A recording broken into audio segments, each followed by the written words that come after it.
Assalamualaikum warahmatullahi wabarakatuh. Teman-teman sekalian, dalam kesempatan ini kita akan membahas tentang bagaimana bumi dengan putarannya, rotasi dan revolusinya itu bisa mempengaruhi iklim dan posisi matahari di setiap bulannya.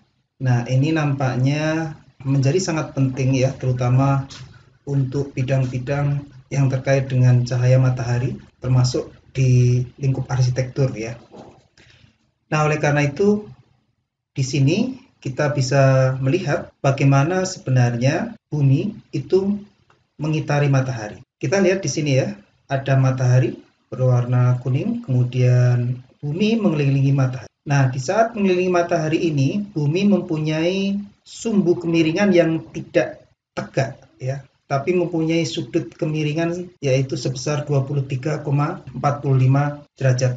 Nah, kemiringan inilah justru yang memberikan keadilan dalam tanda petik bumi kita. Karena apa? Karena dengan kemiringan ini ketika dia mengitari matahari, bagian-bagian bumi akan mendapatkan paparan matahari dengan relatif merata.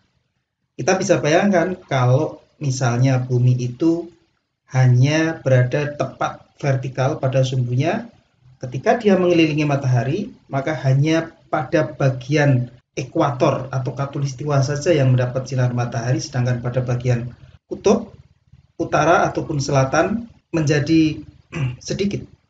Dan itu akan monoton dari waktu ke waktu sepanjang tahun. Tetapi karena dengan miring inilah kita bisa melihat ya, bagian-bagian tertentu mempunyai paparan yang lebih ketimbang yang lain. Misalnya, di bulan Desember kita bisa melihat di situ bahwa bagian bumi sebelah selatan atau bawah ini mendapat cahaya lebih, ya kan? Sebaliknya di bulan Juni, maka kawasan bumi utara mendapat cahaya lebih. Nah, mendapat cahaya lebih inilah yang disebut dengan musim panas atau summer. Sebaliknya, ketika bulan Desember, bumi utara akan mendapatkan cahaya yang berkurang. Dan sebaliknya, pada bulan Juni, bumi bagian selatan mendapatkan cahaya yang relatif berkurang. Itulah musim dingin. Jadi kebalikan ya, musim dingin di Australia akan terjadi di bulan Juni, sedangkan musim dingin di Eropa sana akan terjadi di bulan Desember. Nah, bagaimana yang terjadi pada di antara itu? Nah, di situ ada equinox, yaitu posisi di mana matahari tepat berada di khatulistiwa, yaitu di bulan Maret ataupun September. Nah, pada bulan ini bumi selatan ataupun utara akan mengalami musim semi ataupun musim. Jadi disitulah keadilan Tuhan yang kita bisa dapatkan dari rotasi dan revolusi putaran matahari. Nah, untuk bisa memahami ini, kita akan melihat solar chart. Bisa Anda lihat di sini ya, solar chart. Ini adalah lintasan matahari untuk salah satu kawasan di bumi. Dengan melihat, kita akan melihat di sini bahwa dengan diagram matahari ya atau solar chart ini salah satu contoh untuk bumi bagian utara. Karena cara membacanya adalah kepala kita berada di sini. Kemudian garis-garis yang melengkung ini menunjukkan bulan. Yang paling dekat dengan posisi kepala kita adalah bulan Juni. Kemudian akan bergeser ke bawah Juli, Agustus, September, Oktober, November, Desember. Maka Desember adalah di mana matahari paling berada di selatan. Akan balik lagi matahari ke utara. Titik baliknya adalah tanggal 23 Desember, Januari, Februari, Maret, April, Mei, Juni. Balik lagi ke bagian atas. Nah, itulah musim-musim di mana matahari berganti dari bulan ke. Kita lihat secara 3D ya. Kita bisa menggunakan misalnya andrewmars.com gitu ya, untuk mensimulasikan di mana sih posisi matahari dari waktu ke waktu. Ini sebuah contoh ya. Utara akan berada di sini, selatan berada di sini. Jadi kalau utara berada di sana, selatan di sini, artinya kemudian ketika kita menghadap ke timur akan terjadi seperti ini. Nah, ini adalah lintasan matahari yang kuning ini ya. Kita bisa melihat lokasinya. Nah, ini adalah lokasi untuk Oslo ya, Norwegia, sebuah kota yang berada di Eropa utara sana. Kita bisa melihat bagaimana ekstrimnya lintasan matahari yang berada di kota itu. Merah adalah lintasan matahari untuk Desember.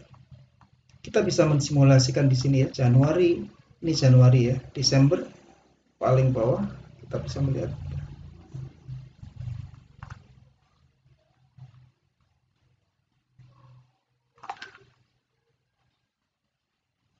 Ya, ini Desember, 30 Desember dengan Januari, 1 Januari itu mirip-mirip ya sebenarnya. Ini Desembernya.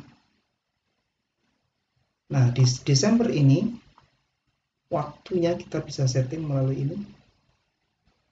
Anda bisa melihat di sana bahwa matahari terbit itu jam 9.45. Kemudian matahari tenggelam di bulan Desember adalah jam 3 kurang lebih. Jadi hari sangat pendek.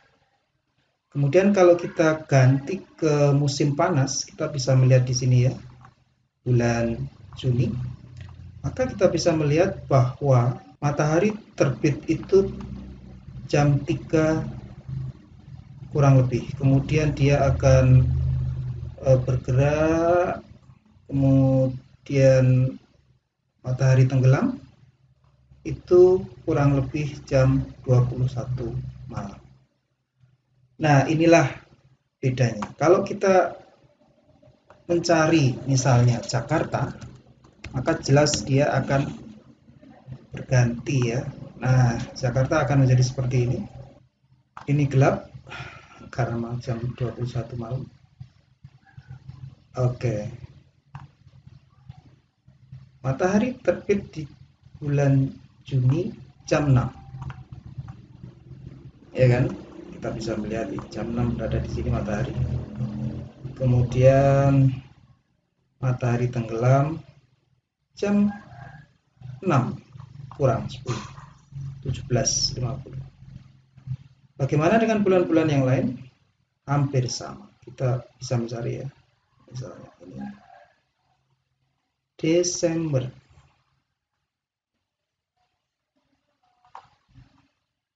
(23 Desember).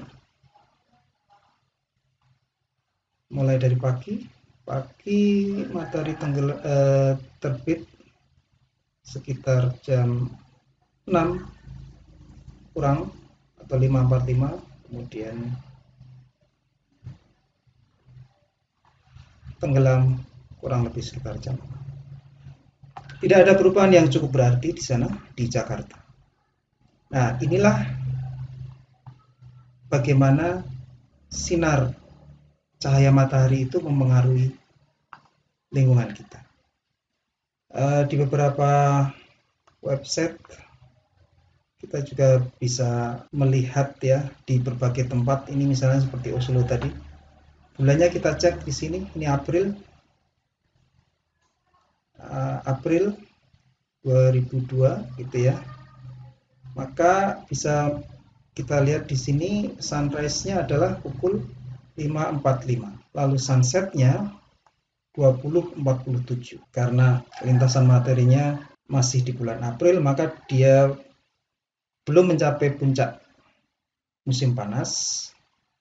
Kalau musim panas berarti kita mengganti ini menjadi bulan Juni atau Juli ya, misalnya Juni 23. Kita bisa melihat bahwa sunrise itu jam 3.53. sunset hampir jam 11, 22.44. Anda bisa membayangkan gerakan matahari ya yang seperti itu. Siang itu lebih dari 20 jam gitu ya. Di sini kita bisa melihat daylight duration-nya adalah 18.58, sehingga kurang lebih 20 jam itulah matahari akan masih kita rasakan di Oslo. Tapi di daerah lain, misalnya kita balik ke Indonesia, Anda bisa mendapatkan hal yang berbeda tentu saja ya. Oke ya, ini Jakarta, coba Anda lihat. Ini adalah bulan Juni. Kemudian Desember akan berada di sini. Kita geser ke Australia, Melbourne. Di Melbourne di sini akan kita bisa melihat bulan Juni justru adalah musim dingin. Sedangkan musim panas, matahari akan berada di sini. Kita cek bulan Desember. Kita cek bulan Desember. Tanggal 23. Nih, kita bisa melihat ya. Musim panas di bulan Desember untuk Melbourne. Nah, kurang lebih seperti itu teman-teman ya. Jadi itu adalah lintasan matahari yang kita bisa simulasikan melalui banyak web ya yang menyediakan simulasi itu. Nah, dengan demikian kita bisa memahami bagaimana solar chart itu bekerja ya. Karena yang berada di gambar ini adalah solar chart sebenarnya. Sun chart untuk Jakarta ya, kita bisa cari di Google Sun chart Jakarta misalnya, kita bisa dapatkan seperti ini. Atau Sun chart Melbourne kita bisa dapatkan seperti ini. Nah, bagaimana cara membacanya? Ini adalah gambar sun chart. Kembali lagi ke sana. Garis melengkung adalah garis matahari lintasannya dari bulan ke bulan. Kemudian garis melengkung yang vertikal adalah waktu. Mulai dari matahari terbit sampai matahari tenggelam. Ya, semakin kita ke lintang utara semakin meninggi, maka melengkungannya akan semakin panjang. Semakin kita mendekati khatulistiwa, maka lengkungannya akan semakin pendek. Seperti ini ya, khatulistiwa. Pembacaan lain yang bisa kita lakukan adalah bahwa kita mempunyai sudut kemiringan matahari ya. Misalnya ketika jam 6 pagi pada diagram ini, itu posisinya berada di sini. Kemudian kita bisa tarik ke sana mengikuti lingkaran ini, kita akan menemukan angka 10 derajat. Berarti posisi matahari berada di 10 derajat dari horizon. Inilah yang kita sebut sebagai altitude, yaitu ketinggian matahari. Ketika kita sudah berada di jam 9 pagi, maka sudut kemiringannya di atas horizon adalah 50 derajat. Ketika sudah jam 12, maka sudut kemiringannya adalah 90 derajat alias di atas kepala begitu ya, 90 derajat. Nah, itulah yang kita sebut dengan altitude atau sudut ketinggian matahari terhadap horizon atau terhadap permukaan bumi. Kemudian yang perlu kita ketahui lagi adalah ada sudut yang kita sebut sebagai azimut, yang kita hitung mulai dari selatan ke arah barat. 10, 20, 30, 40 dan seterusnya sampai 170, 180 utara. Kemudian di sisi yang lain mulai dari selatan 10 ke sisi timur sampai 180 utara. Tetapi memang ini sedikit membingungkan ya. Oleh karena itu di referensi yang lain 170, 180 ini dilanjutkan menuju ke timur. Jadi nanti akan mendapatkan 360. Jadi 0 itu sama dengan 360 yang artinya berada di selatan. 180 utara, 90 barat, 270 adalah timur. Sehingga azimut akan bersifat 360 derajat dari selatan menuju ke selatan lagi. Nah, sehingga dengan demikian sebuah matahari pada bulan Desember misalnya jam 7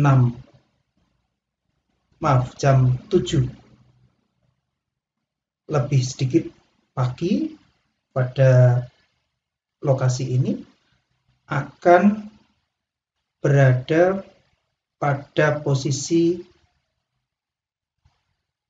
lebih dari 0 ya, atau kurang lebih dari 0 karena dia berada di sini,